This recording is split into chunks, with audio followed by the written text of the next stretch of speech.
in reality, especially when you're a parent, you don't know what that moment is that's gonna stick with them. You could have 100 moments, and you have all these moments, and you're like, oh, I'm such a great dad. I did this right, I did that right, I did that right. But you know what? That one time you had a bad night, that one time you maybe came home drunk, that one time you tell them to get the hell out of there is the one time they'll remember everything you just said. And that's the piece that they'll keep in their heart, that they'll think about and when life gets tough. So it's like it's as a parent, you have to make sure and think about that and make sure not to give them any of those moments. Now as humans, it doesn't work like that. I understand, like, it's impossible to be perfect. But I feel like it's good to think about these things and to have that in the back of your mind to keep those opportunities down to a minimum.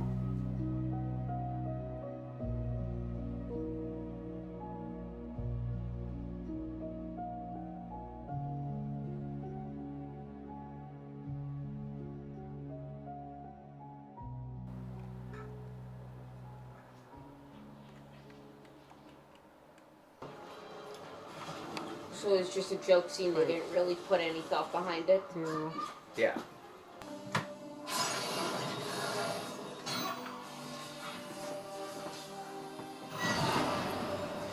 My name is Clint Battersby.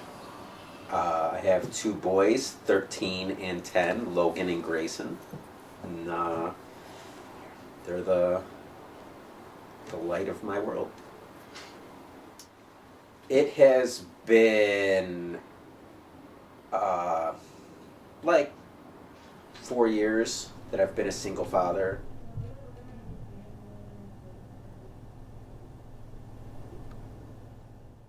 My first job after being a stay-at-home dad was with Gift of Hope. And for Gift of Hope, I'm in transportation, and I deliver organs that are used for transplants.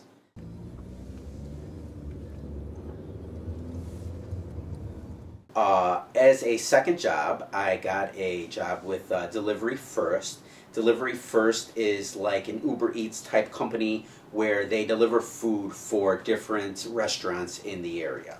And it's kidneys by day and pizza by night. And the days I don't have my kids, I'm usually doing pizza. Your hair? What? Like, I feel like I'm doing everything I can do, and I want to do everything with them. I want to have them every day. Like, I want them, like, I want to spend all my time with them. But the reality of life is it doesn't work that way sometimes.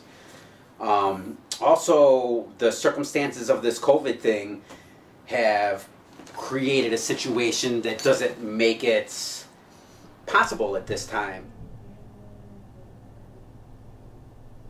I am taking advantage of the negative, the bad thing as far as COVID. I'm taking advantage of the fact that I'm in this situation, which is why I'm working the second job. And my kids know.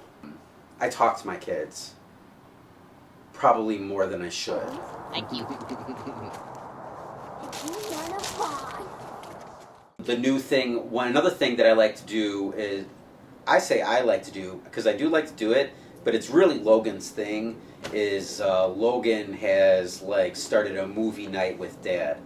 I made one comment to him a couple months back about enjoying watching a show with him, and it all of a sudden became our thing.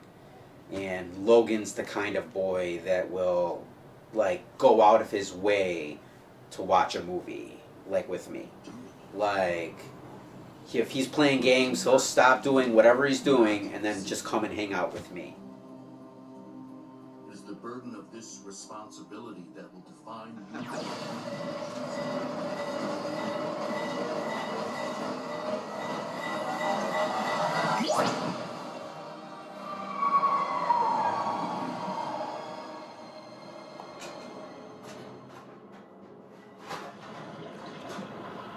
What I would say, though, about Grayson is my cuddle baby. He likes to cuddle.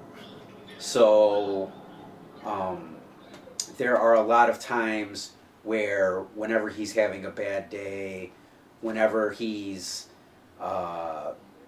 looking for love, whenever he's just having one of those days and he's looking for love, just come over and sit with me. And he likes to be hugged. He likes to be around people. Logan's not like that. Logan from birth he likes his own, he likes his space. Because I have younger kids still, it's very, very, very important for me that my boys know how to treat women and know how to respect people. So I've gone out of my way to be extra respectful to their mother.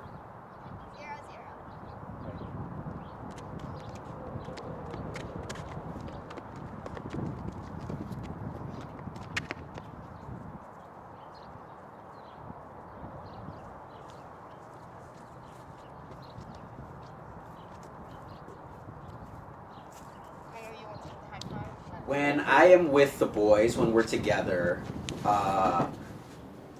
one of the big things we do is play football.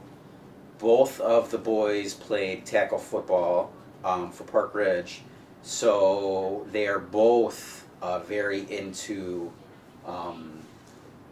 football. Instead of, when you get to the fire hydrant, instead of doing just a straight out, you're going to come in a little bit and then go out like this. So it's like almost like a Z. Okay? Yeah.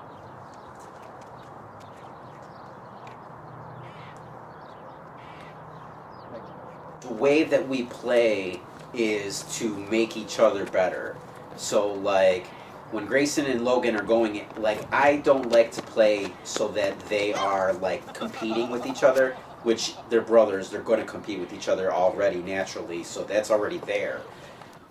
But the way I try to steer it is to make themselves better for when they're playing other kids.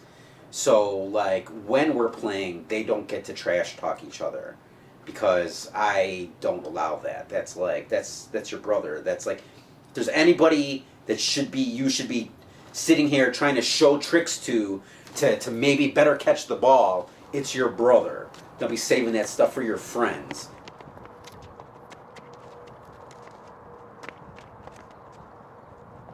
I very much like to encourage them getting along.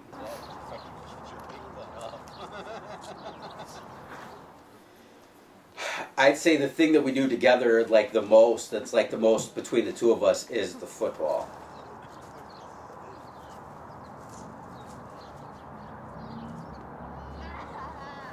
I'll sometimes, when they're in their room, when they go to bed at night, they always end up talking to each other for like a half an hour after they go to bed. And I always like to listen to them having that conversation with each other.